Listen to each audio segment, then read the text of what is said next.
Better late than never, I suppose. Anyway, the great, good, meh, bad, and terrible anime I watched this year, with an extra category of stuff I didn't get round to finishing, but want to eventually review regardless, which is just the one this time.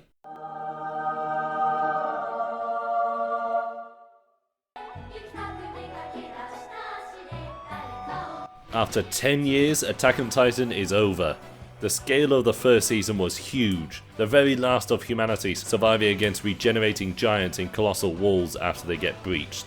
Season after season, the stakes have been growing and growing until at long last, the final part.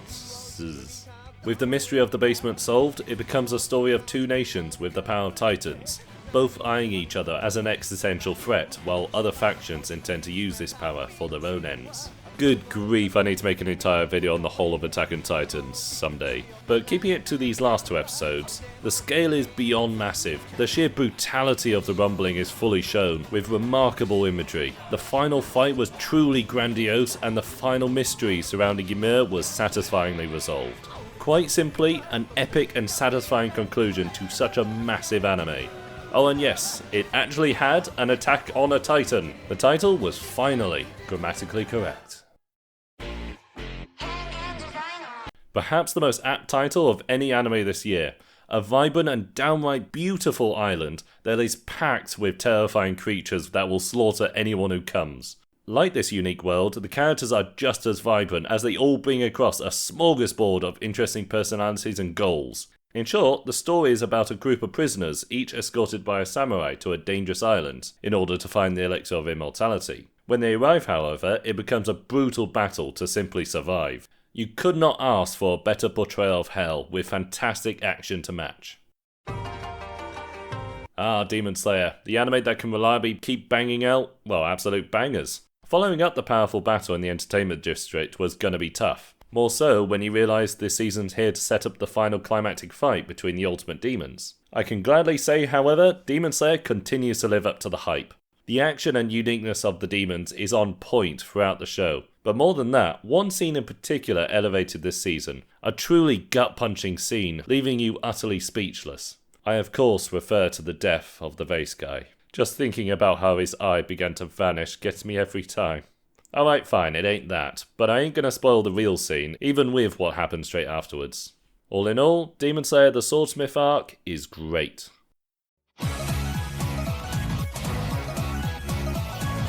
Reading the description and putting on the first couple episodes, this one was destined to be not a bad fun romp, but little else going for it. When the last Demon Lord was beaten, the demons hold a competition for who will be their new Demon Lord, but then a powerful human enters and starts dominating the tournament. Furious with this, the demon woman in charge tries to sabotage him with ever wackier trials. At first glance, fun, but nothing special. An unexpectedly great surprise then to discover it goes far beyond this simple premise. It expands the world, builds up the growing threats, and counters with a variety of clever strategies. I very much don't want to spoil, but I want to say this show really develops the characters, especially Helck himself. At first, he's shown to be a well-meaning idiot, but as the episodes go further, you realise he's got quite the depth to him, particularly when it goes into his haunting backstory. Even despite his overwhelming strength, the threats of this world are genuinely felt, with a highlight being his fight against this shadow creature. So yeah, the world, characters and plot are superb, with a great deal of hard-hitting action with a nice seasoning of comedy throughout. Helck has it all.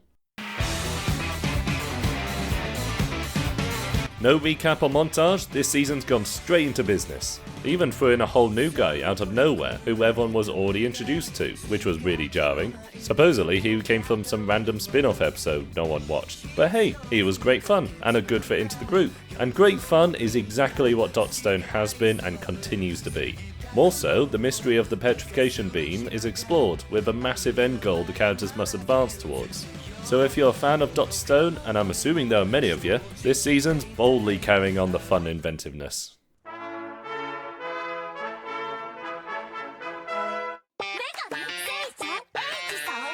Man, with a title like the Tearmoon Empire, one would undoubtedly expect a pretty girly princess in a cuddly wuddly unicorn singing about a prince or something. So when I started this one, and it shows the queen suffering through prison before being guillotined, I was completely taken aback.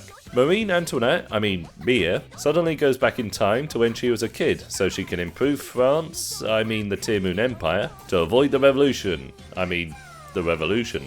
Comments utter hilarity as everyone mistakenly sees her as this pure wise paragon, while in actuality she's a selfish fool simply trying to avoid the guillotine. In short, a unique and intelligent anime packed with fun and laughter. Quite a gem indeed. Set in ancient China, a skilled apothecary is kidnapped and sold to the palace. She then goes on to help the emperor's concubines with the aid of several well-developed characters. The story's kind of a string of different mysteries, which our apothecary carefully solves with a smorgasbord of fun moments. I particularly like the simple character styles added throughout the show, as it brings across her personality in a delightfully fun way. Even when she gets serious and angry, it's satisfying to watch, very much in the same manner as a detective making the final verdict. Furthermore, Apothecary Diaries neatly displays life and potential relationships involved in the Rear Palace. Hell, even the romance was pretty darn good, as it builds up the affection between these two in a hilarious yet charming manner. All in all, a very satisfying and fun watch. Jobless Reincarnation. The anime with great characters, a fantastically explored world, an interesting but catastrophic mystery, and some of the best details in anime. This season continues this by focusing on our hero Rudius going to an academy so he can get his dick hard. Alright, I'm being a little facetious. There's obviously more to it than that, and they really do further develop his character. It perfectly shows just how devastated he was after the last season and how fragile his mental state is, all while maintaining his optimistic personality. Hence this great desire to fix himself. Not to mention the rest of the cast is decently done. The world opens up further and more of the mystery is explored. But wait, with all these positives, why isn't this one higher? Surely this should be among the greats then. Well, dear viewers, it's because of it.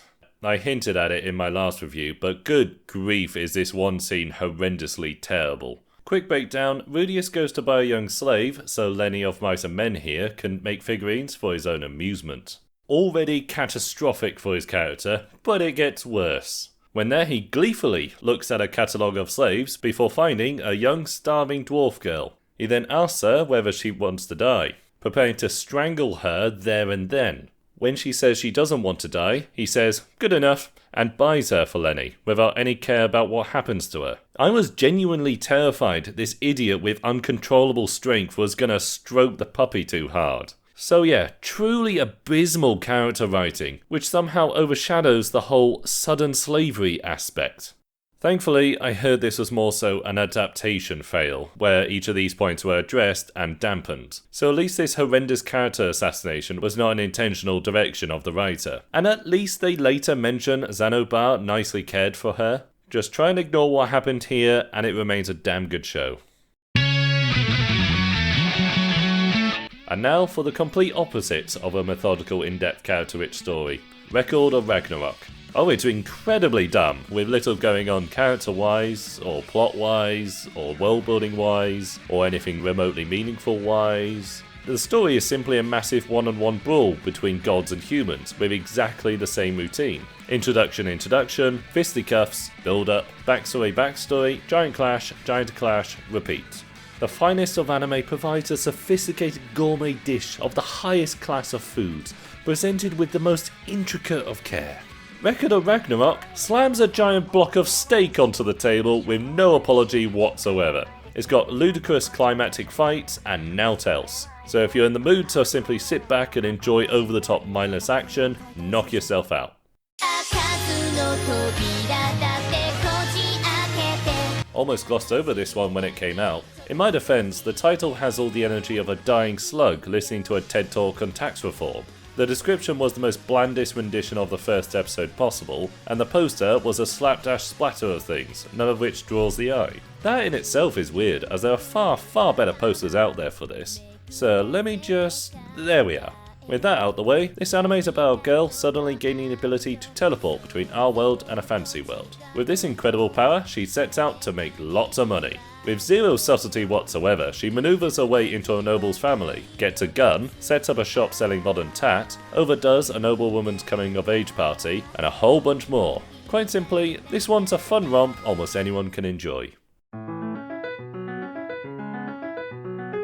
This one's an interesting one. The characters aren't exactly marvellous, not only because the dialogue is often blunt as all hell, but they sometimes make the absolute dumbest of decisions. Hey, this map carp is what I believe is the only thing that can save humanity. Let's immediately toss it onto a fire to save one person, rather than say, take off my thick coat to put out these little flames.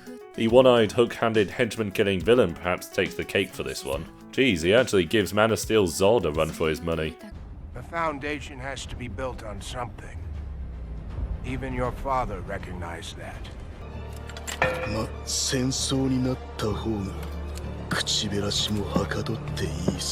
I will harvest the codex from your son's corpse, and I will rebuild Krypton atop his bones.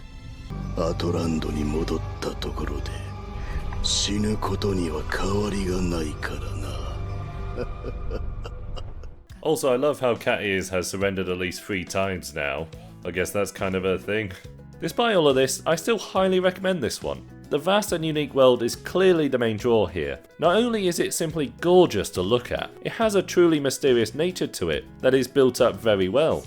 The different societies shown are well defined, clearly showing how each operates. The characters themselves may be simple, very simple in some cases, they at least function without any major inconsistencies. So yeah, despite its problems and a very, very rushed ending, Kana of the I Can't Believe It's Not Snow Sea is actually pretty good.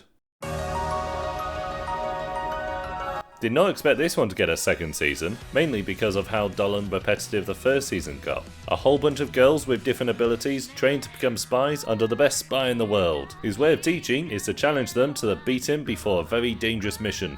Bizarrely, the dangerous mission was over in 3 episodes. Afterwards, the time was spent before the mission, with drawn out stories for half the girls. The pace immediately drew to a crawl, and the comedy became both annoying and repetitive. What's more, it never really delved into the team using their different abilities together, which is quite frankly the very draw of the show. There were at least some decent moments which made me stick around, but thankfully I can safely say the second season greatly improved the show. The comedy now has a satisfying punch to it, the dangers are made real and each of the characters actually grew. The absolute highlight being when they go to Shmew York and have to battle this guy and his brainwashed entourage. Now they have to use their special talents to survive each of these minions who, when they lose, try and kill themselves. Suddenly, Spy Classroom has become exciting and gripping. The disinteresting pastry finally gave way to the satisfying creamy centre. Hell yeah, Goblin Slayer's back. The gang's all together killing goblins and taking names. Was almost scared the grit might be taken away when this annoying twerp turns up, but thankfully not. The violence and bloodshed is certainly not lessened. What is lessened, however, is everything else. The plot is them simply killing goblins, a seemingly endless task with no end in sight. The world doesn't change, and little is explored beyond a brief visit to these bog-standard elves. The characters are mostly the same as before, although Priest Girl's dependence on Goblin Slayer seems to have cartoonishly engulfed her personality. The main highlight was when they found the kidnapped princess, who has presumably been tortured all this time, alongside the cheap-ass chainmail Princess loves, because it was the first thing Goblin Slayer complimented her on, which he never actually did, by the way. She sees both, and...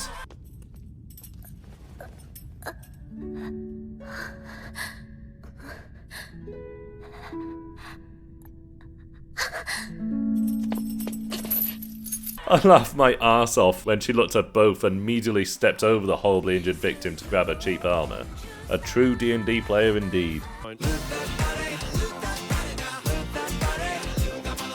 Yeah, her character's been heavily damaged in this, but perhaps the most disappointing was the tactics used. This was by far the strongest element of Goblin Slayer. The clever strategies the team employs to defeat the goblins, who themselves use sneaky tactics. The best of these moments were set up long beforehand. The teleportation scroll and barrier squidging spring to mind. Here, they ride an elevator to a place filled with a large horde of goblins that could have any sort of trap awaiting them. They ride up anyway and charge into the massive horde with no plan. They quickly start losing because, obviously, then once the goblin leader is distracted by a method they haven't even planned, they leap off the roof and is magically slowed down by a completely unheard of power. Suddenly, a flood of water sprays from the elevator, pouring the goblins off the roof, with a baffling offhanded line.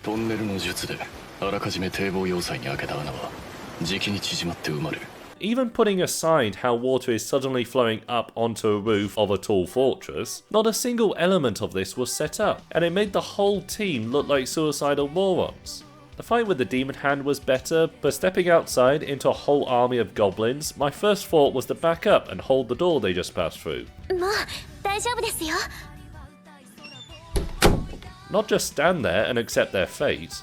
Luckily, Priestess Ex Machina turns up with an army to save the day, in just the right moment, and just the right place. Again, the clever use of magic and tactics have really fallen short here. Despite all of this, I would still recommend the show. It still has cathartic battles done in the same manner as the first, most of the characters didn't change, but they're still lovable. Just go into it expecting nothing new, nothing special, and nothing particularly of note. Well, other than these first cousins getting married. Why did they explicitly write that to happen? So yeah, Goblin Slayer Season 2, our second helping. Another delightful surprise last year, Magic and Muscles, the one that asked the question, what would happen if Harry Potter were an idiotic muggle with overwhelming superhuman strength? So yeah, he skirts through the trials of Hogwarts by using his muscles to feign having magic powers. He even kicks the air so hard he flies. Yeah, this one hasn't got much going on, and the lolly sister guy and redhead guy were absolutely grating, but overall, it was quite enjoyable. It does this premise quite well. Not a high bar for sure, but it was funny to watch this idiot with no understanding of what's happening barge his way through every obstacle. And that's essentially it. I think my view on this one was exactly like everyone else's. Find out the genre of isekai has gone far below scraping the barrel with Reborn as a vending machine, then popping it on expecting the trashiest anime of the year, but to absolute amazement discover it's actually not bad. Certainly something the makers of Sword Reincarnation can learn from. The unusual object the protagonist has turned into is an actual hindrance. Bloxo can't move, requires people to buy stuff to stay alive, and can only essentially say yes or no. Oh sure, he can transform into any vending machine whatsoever, which just about solves every problem, and can create a strong barrier around him, but the former limitations create unique character dynamics and relationships, while the latter strengths require clever thinking to defeat the creatures. There definitely weren't any special deep meanings behind anything, or indeed anything that stood out beyond the premise of a sentient vending machine, but it was an easy watch with little to criticise. It also has perhaps the funniest isekai opening ever made. Riding along on my motorbike, doobly-dooby-doo. Oh no, that vending machine needs my help. Quickly, I must cushion it with my face. So that's Reborn as a vending machine. A surprise to be sure, but a welcome one. I rarely bring up the opening of any show, as this channel concentrates on writing quality, not the musical showcase of the anime that could run entirely counter to the show's quality. With this one, however, the opening couldn't summarise it any better. It begins with such a beautiful beginning, going through each lead in a mysterious landscape as the music builds up before standard anime opening. So close this one could have been to great. An environment that gives a unique spin of Hogwarts, a lead who's got a secret murderous goal, and a somewhat unique blend of magic and swords. Just a shame the dialogue is utter garbage and the characters were more 2D than the paper they were drawn on. I mean, there's a literal scene where they each take turns talking about who they are and their single personality trait. So yeah, this one ain't exactly the best of the year, but you know what? This has just enough work gone into the world and tone that it holds up. Not exactly the best endorsement, I know, but the world certainly is nice to explore, and the tone is a quaint heroes beating baddies affair. Just one last note, why the hell is this one called Reign of the Seven Swordsmen when there are 6 of them?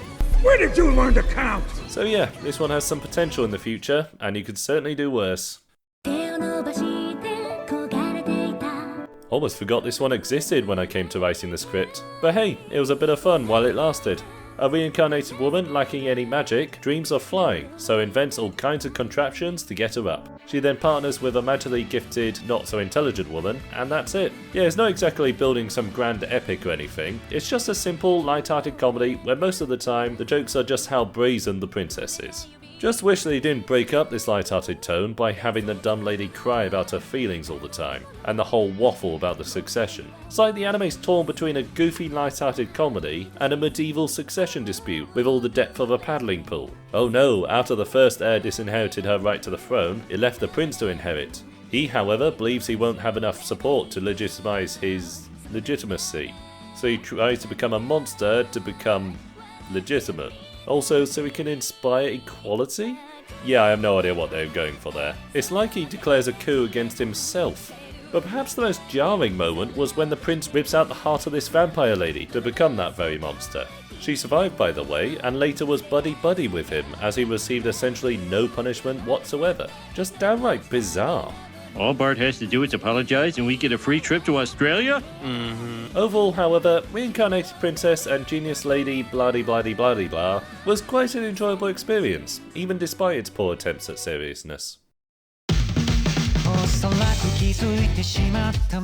I was really looking forward to this one, but as it went on and on, I found myself becoming disheartened. Without the need of introducing any new characters, Spy Family is simply doing the same routine.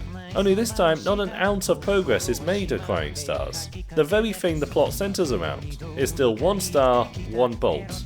The relationships haven't changed either. The families still act the same. The boy still has a crush on Anya, these two are still best friends, and only Anya knows who's who. The only smidgen of a difference was when they go on a cruise where Yor has to protect a random family from a group of assassins. That's essentially it. No big or small revelations, no heartwarming moments, no world-building changes, no change of any kind, frankly. It still has the jokes, which were a bit of fun, so I can't say I didn't enjoy most of it, hence it's still in the good section.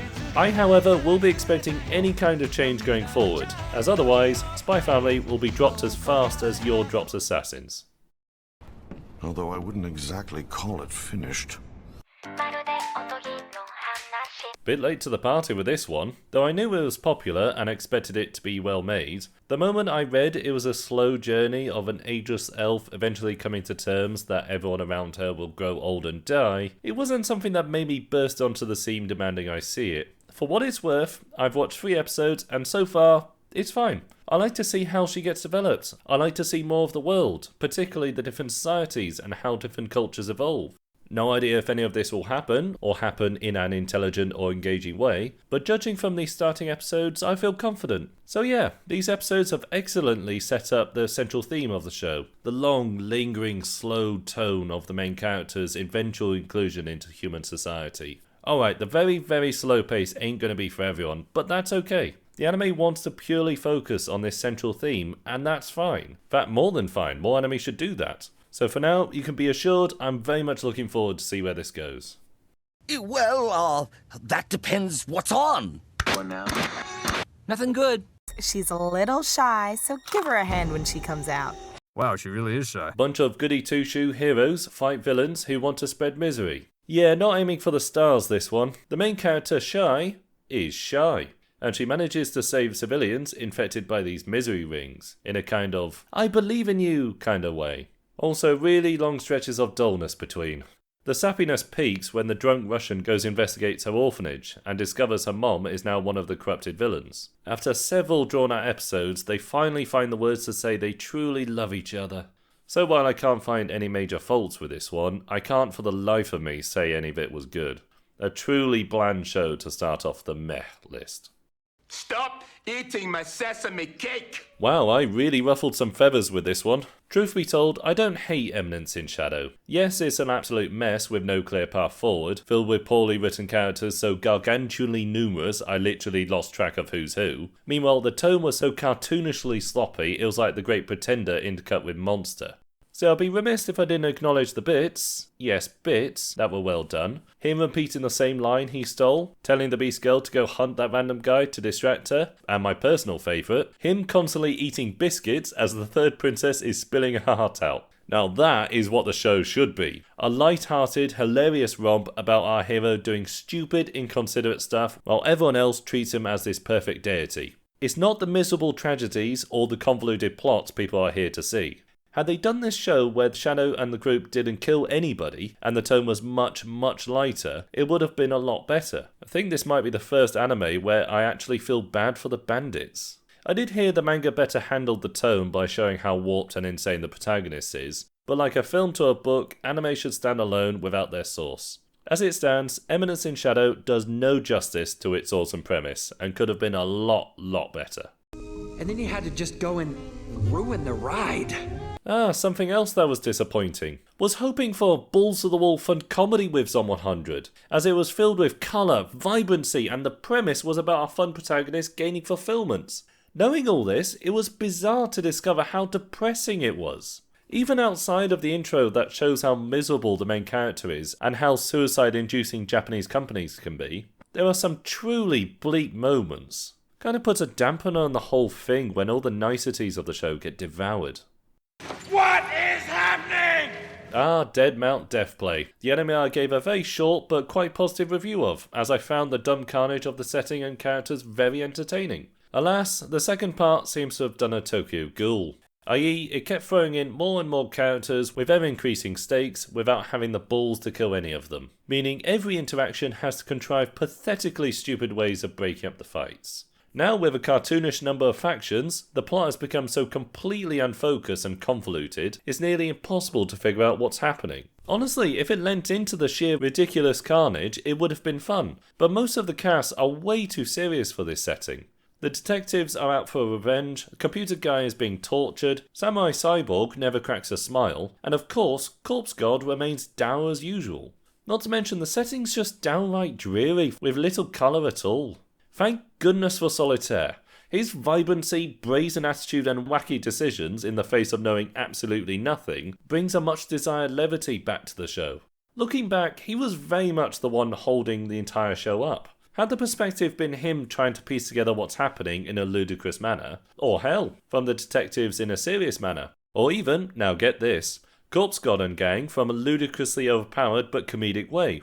Find them all together in a centrifuge like this and finding ways to avoid fights while trying to seriously explain the dumb plot makes it impossible to keep interest. Never thought I'd say this, but this should have taken a page from Record of Ragnarok. Toss the deep narrative in the bin and embrace the stupidly ludicrous carnage. Oh, fire! Oh my goodness! What's the procedure? What do we do, people? Ah yes, rescuer in orange, as opposed to soldier in green, or sailor in white, or adventurer in...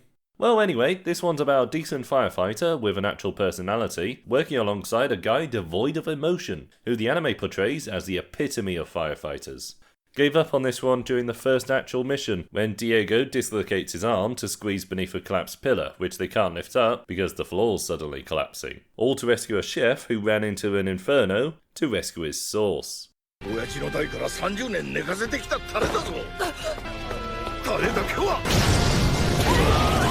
So, other than hilarity of the instructor repeatedly popping in just to shout sudden dangers, there's hardly anything to recommend here.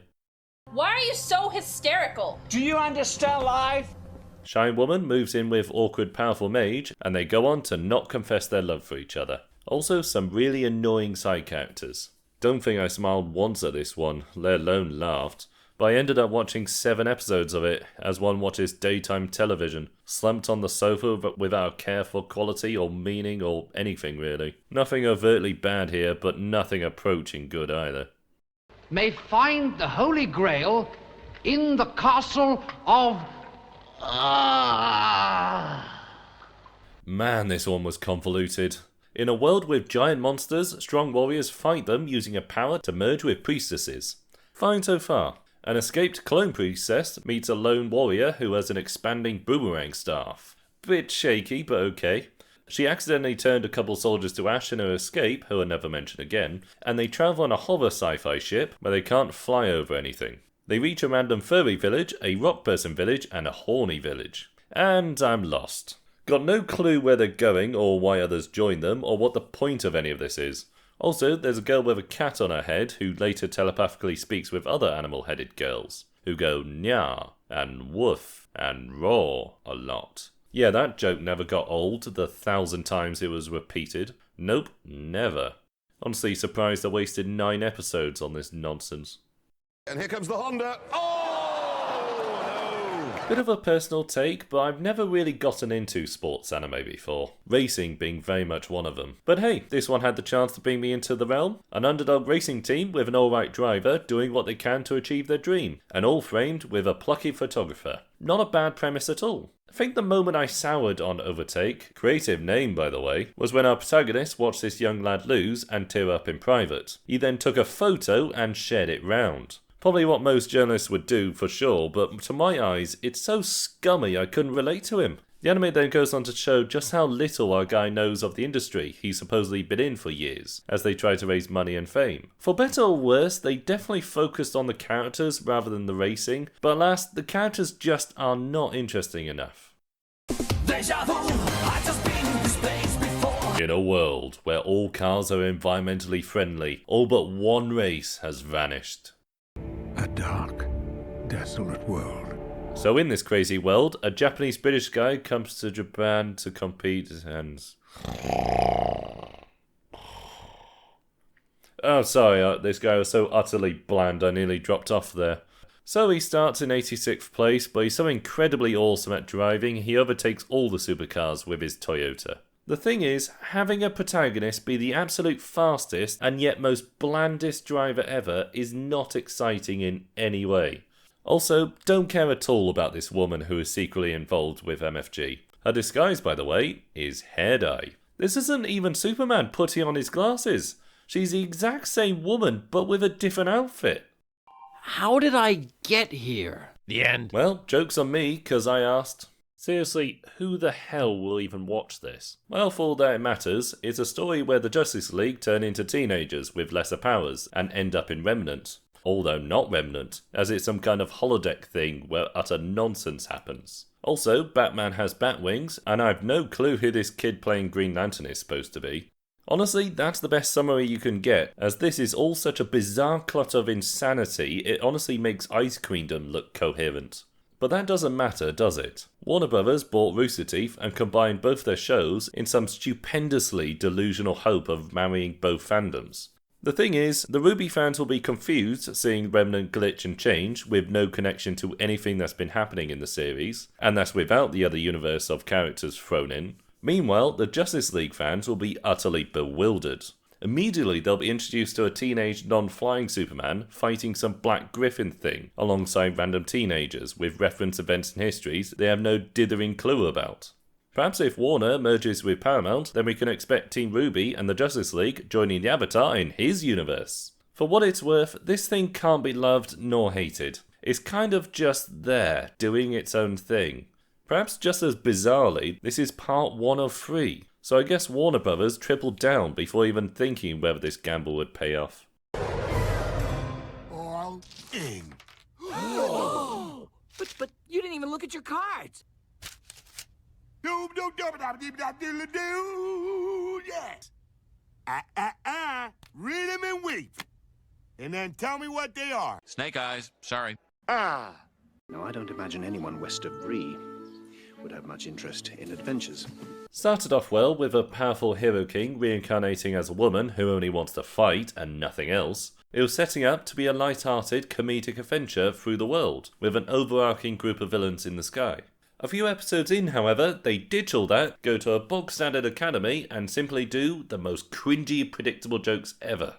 Also, this wise lady got turned into a sprite thing, and ends up living between the protagonist's boobs with nothing of a former personality. Not only is the boob thing cringy as all hell, but, is her consciousness gone now?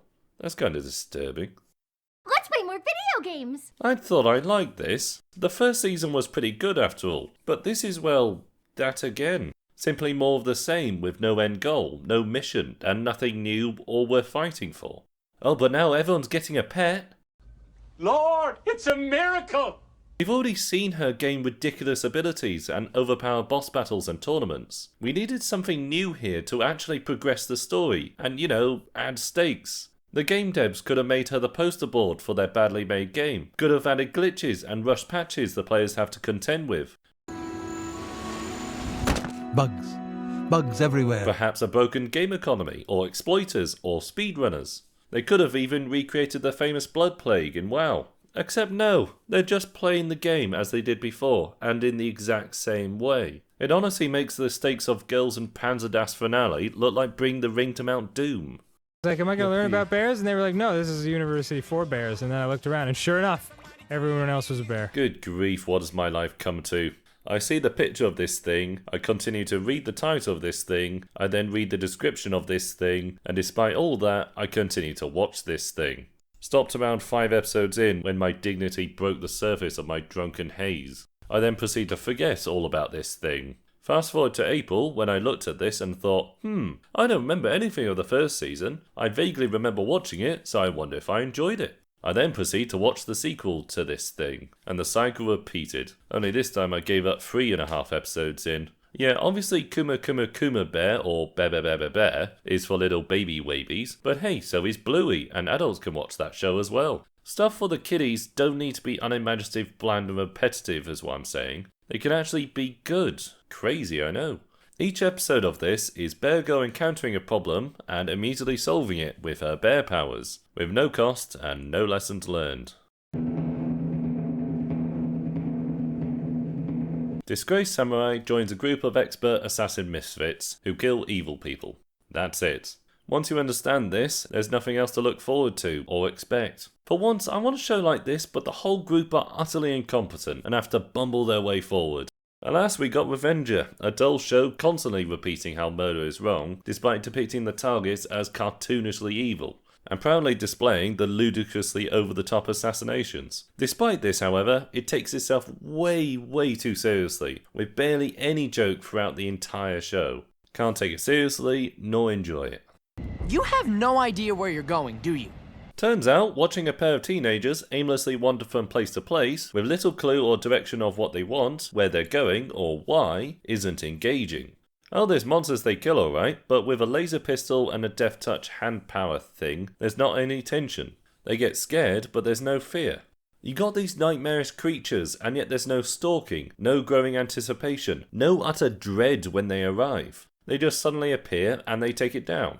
In between are long stretches of walking and talking about life, and how this boy's brain was put in this female body.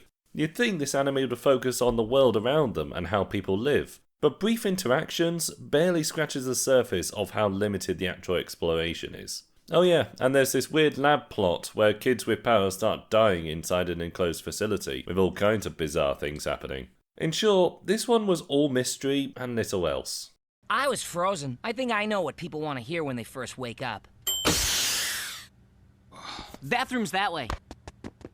Speaking of disappointing, the Demon Swordmaster Demon Lord kid could have been pretty great. The premise was of this defeated Demon Lord sealing himself off for 1,000 years, only to wake up in a world filled with advanced technology and more powerful monsters. Many great paths this one could have taken. Shame then it made the Demon Lord utterly pathetic and spent more time with these one-note girls than anything important or interesting. All the action then becomes strange voids pop in, the girls battle them for a bit, until our wimpy Demon Lord kills it in one hit. Such wasted potential. Jordy? Where are you going, Jordy? I'm done. But... This one annoyed me. Here we have a detective show with really curious and fascinating murders, yet the detective immediately solves the entire mystery the moment he sees the body. The interest of detective shows should be the deduction itself, of having the audience piece together the mystery alongside the detective. This one entirely fails at this. The first time anyone opens their mouth, you've got it solved, so there's really no mystery. If there's no mystery, there's no game. No game, no fun. We go through all the trouble to arrange the time to go down to the holodeck, to get the proper wardrobe, to get into character, and then boom! Before we even get started, you jump to the end. You see, I was looking forward to the mystery. It's a shame really, because the first serial murder was very unique, but was spoiled instantly by the detective with literally zero clues to go on. Dropped it by the time I... Gentlemen, we are dealing with someone here who has absolutely no life. Guy who's good at games plays a game. Couldn't expand on the description any further, quite honestly. Yes, he spent his life completing terrible games, and now is playing a, quote, god-tier game, with all kinds of well-made assets. Oh, and there's this shy girl who wants to speak to him, but who's an experienced player in the game. At the end of the day, however, the point is, he's playing a game for his own enjoyment, and that's the entire story. It looks very pretty, and the action is well done, but the stakes are perhaps the lowest of any anime on this list. Even Bo Fury had competing guilds. So will this highly skilled guy actually struggle in this video game where he can endlessly respawn? Will this girl have more depth than shy but secretly powerful? Will there be a limit on the ridiculous game-breaking items he acquires with little effort? Will I punt this one out of the nearest window, never to hear from it again? No, no, no, yes. Well, this sucks. I was in a wonderful place filled with fire and brimstone, and there were all these guys in red pajamas sticking pitchforks in my butt. Hey, do you love the first season of Vinland Saga? Well, how about we take all that action, interesting characters, and unique range of perspectives, and throw them all into a wood chipper. Now you're going to get the least nuanced war bad messaging spoon-fed to you over 26 episodes, till you give up on enjoying any kind of action in anime ever again. Also farming. Lots and lots of farming. I was frankly surprised by the backlash when I tore this mess asunder. A whopping 26% like to dislike on this, and you know what? After the many discussions I engaged in the comments with, I found my position more secure than ever.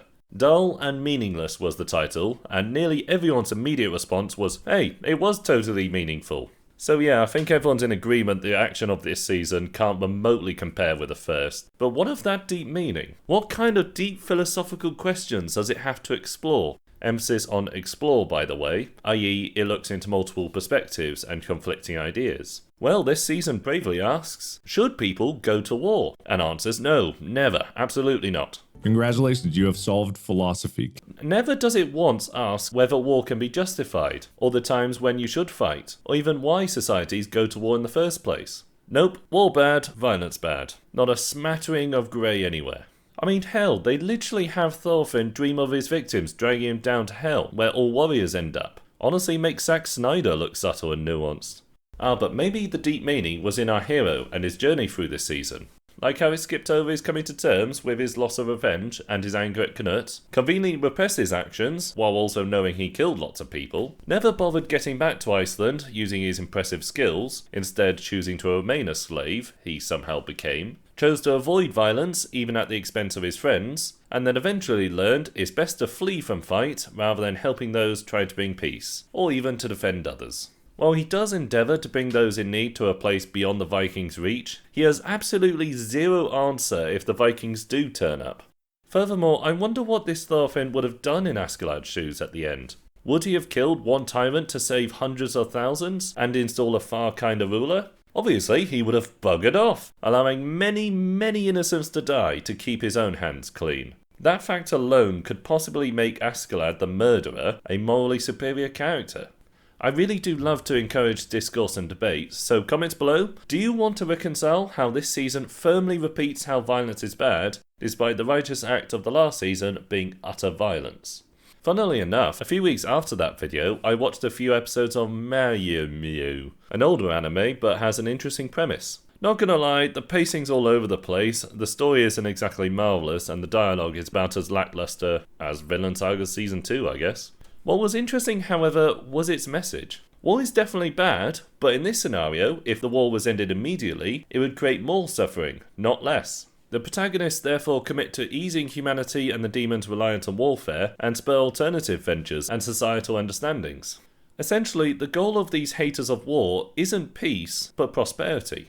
Again, I wouldn't recommend it, but it's interesting to compare it to this season, which keeps spouting war bad, peace good, without any clue of geopolitics. It doesn't even seem to acknowledge both our protagonists' desire for peace literally risks England being plunged back into civil war. They even had Thorfinn outright say he doesn't know if Knut is right to raid the farm or not. Look, I get it, but you have no idea how complicated this situation is. You know what? You're right. And that's a good thing. Sorry to bang on and on about this one, but it's disappointing to find so many people instantly agree with every aspect of this season, when it stands in complete contrast to the nuanced and deep first season. If there weren't a first season, and this came out by itself, which would very much work by the way, then I doubt anyone would adore this anime. All the meaning comes from the highly nuanced first season, not this empty husk.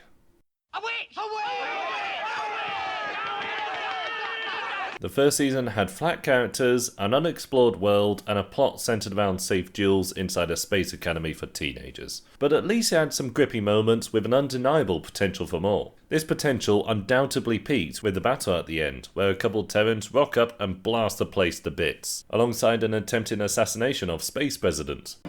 Shit just got real.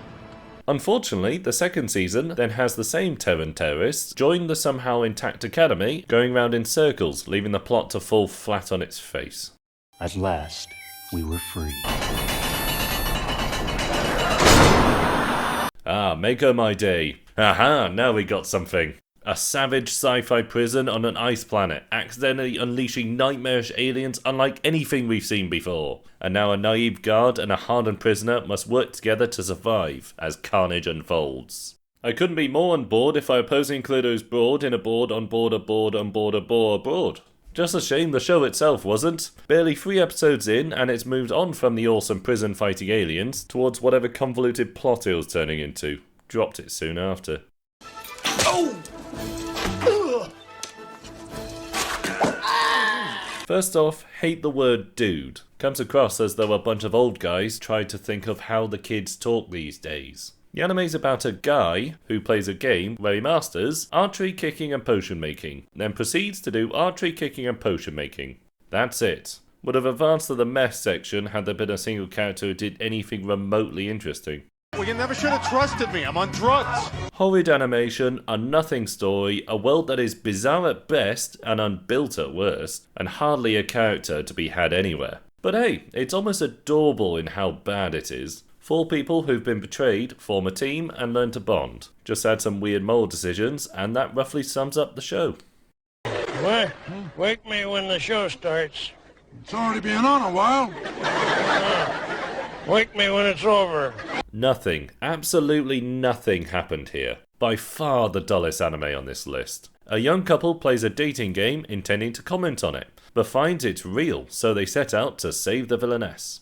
Literally nothing else happens. The plot never advances beyond the game characters initially shocked to speak with their gods to simple mundanity, and there's nothing that remotely approaches the hilarity of My Life as a Villainess. To cement how truly dull and uneventful this was, there was one bit where a sudden explosion happened at the end of an episode, which suddenly awoke me from the coma the anime put me in. But the very start of the next episode, they immediately explain, oh, it was all a misunderstanding. This mother character just made a dramatic entrance, I guess. And now here's a prolonged discussion about people I don't care about. Good grief, watching a slinky on a treadmill is far, far more fruitful and eventful than this. Oh, Jesus! Oh, God! Oh, Jesus! God! Oh! He once tried to dodge a ticket on a train while drunk, and when a guard chased him, he shouted, "You can't arrest me, I'm a spy." Now this was both very interesting and exciting for the first few episodes. This small northern nation is facing a future invasion by the powerful expanding empire with a mysterious powerful mech. They send a group of scouts to investigate this weapon in enemy territory, who then utterly dither about. Yep, the fate of their country's at stake, and they fart around in hot springs, eating ice cream, and being just the worst spies anyone could be. What began as a very interesting premise devolved into crap relationship drama, absurd plot armor, abysmal character development, terrible fight scenes, and the moment you see these floaty robots, you realise the whole thing is based on a mobile game series. Just a massive pile of wasted potential. Ugh, kill it!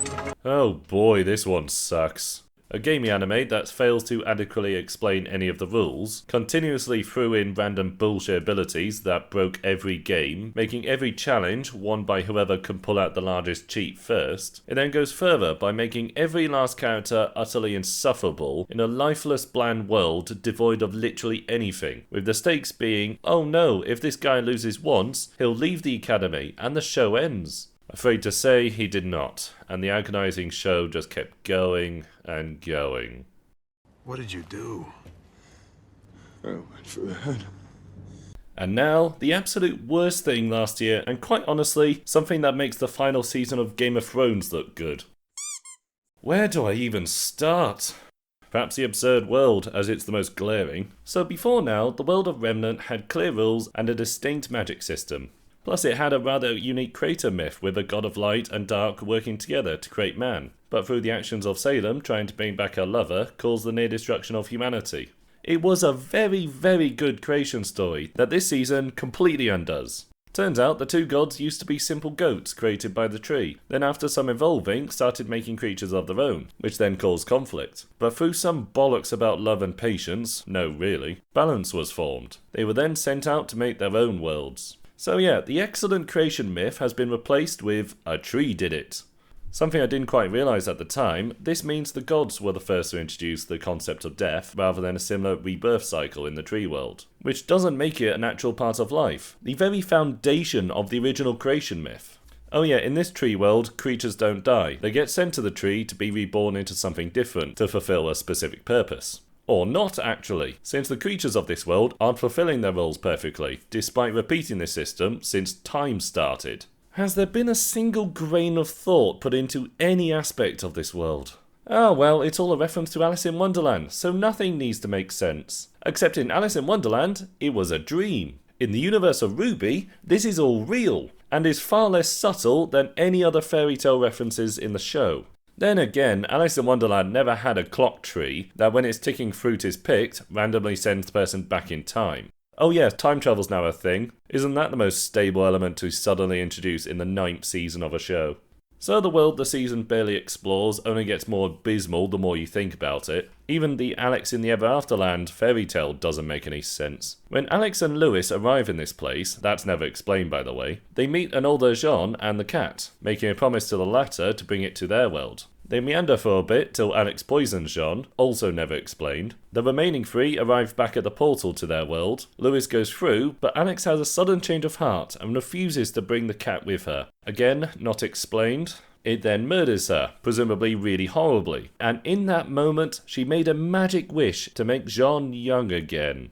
Eventually. Rather than say, stop this horrible creature ripping me to shreds. Guess that leads me on to the characters, or rather their assassinations. As you've seen, Jean goes back in time and spent decades living in this bizarre world. Depressing is his arc, as he's been in this village of paper people endlessly trying to stop them from killing themselves, which he eventually ends up failing. Then he goes back to being young and is now at least a 40-year-old in a teenager's body. Oh yeah, and he left his antler deer friend behind, rather than taking her with him, which he very much could and would do. Weiss is definitely the least damaged, but only because she didn't do anything, other than throw a rock at her own head. Blake and Yang were kind of in the same boat, but the romantic confession was so unbelievably forced it took away what could have been a really heartwarming moment. They literally had the pair be struck by an emotion storm and ended up on opposing bridges, where they can't leave until they've confessed. Neo seems to have lost all self-preservation and is solely driven to kill Ruby.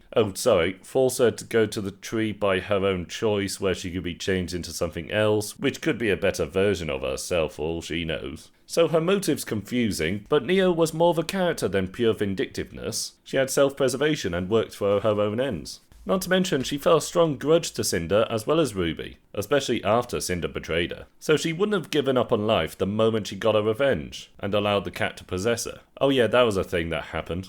Also, her power was disguising herself and other objects. When she enters this world, however, she can suddenly multiply herself and transform these copies into different creatures entirely. You see why it's nearly impossible to rationalize this mess. At any moment they could literally do anything and nothing would matter.